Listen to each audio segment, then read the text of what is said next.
بسم اللہ الرحمن الرحیم۔ سورہ نمبر 19 سورہ مریم۔ تاریخی پس منظر۔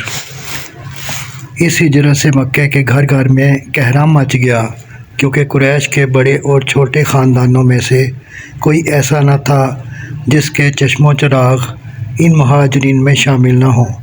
کسی کا بیٹا گیا تو کسی کا داماد، کسی کی بیٹی گئی تو کسی کا بھائی اور کسی کی بہن، اور اسی طرح دوسرے سرداران قریش اور مشہور دشمنان اسلام کے اپنے جگر گوشے دین کی خاطر گھر بار چھوڑ کر نکل کھڑے ہوئے تھے۔ اسی لیے کوئی گھر نہ تھا جو اس واقعہ سے متاثر نہ ہوا ہو۔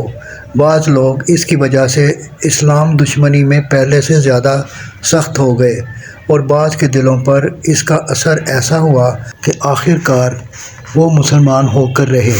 چنانچہ حضرت عمر رضی اللہ تعالیٰ عنہ کی اسلام دشمنی پر پہلی چوٹ اسی واقعہ سے لگی۔ ان کی ایک قریبی رشتہ دار بیان کرتی ہیں کہ میں ہجرت کے لیے اپنا سامان باندھ رہی تھی اور میرے شوہر کسی کام سے باہر گئے ہوئے تھے۔ اتنے میں عمر آئے اور کھڑے ہو کر میری مشغولیت کو دیکھتے رہے۔ کچھ دیر کے بعد کہنے لگے، عبداللہ کی ماں جا رہی ہو؟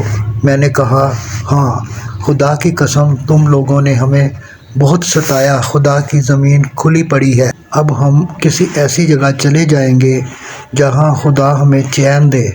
یہ سن کر عمر کے چہرے پر رقت کے ایسے اثار طاری ہوئے جو میں نے کبھی ان پر نہ دیکھے تھے، اور وہ بس یہ کہہ کر نکل گئے کہ خدا تمہارے ساتھ ہو۔ ہجرت کے بعد قریش کے سردار سر جوڑ کر بیٹھے اور انہوں نے طے کیا کہ عبداللہ بن ابی ربیعہ ابو جہل کے ماجائے بھائی اور عمرو بن عاص کو بہت سے قیمتی تحائف کے ساتھ حبش بھیجا جائے، اور یہ لوگ کسی نہ کسی طرح نجاشی کو اس بات پر راضی کریں کہ وہ ان مہاجرین کو مکہ واپس بھیج دیں۔ ام المومنین حضرت سلمہ رضی اللہ تعالیٰ عنہا نے، جو خود مہاجرین حبشہ میں شامل تھیں، یہ واقعہ بڑی تفصیل کے ساتھ بیان کیا ہے۔ وہ فرماتی ہیں کہ قریش کے یہ دونوں ماہر سیاست کے سفیر ہمارے طاقم میں حبش پہنچے۔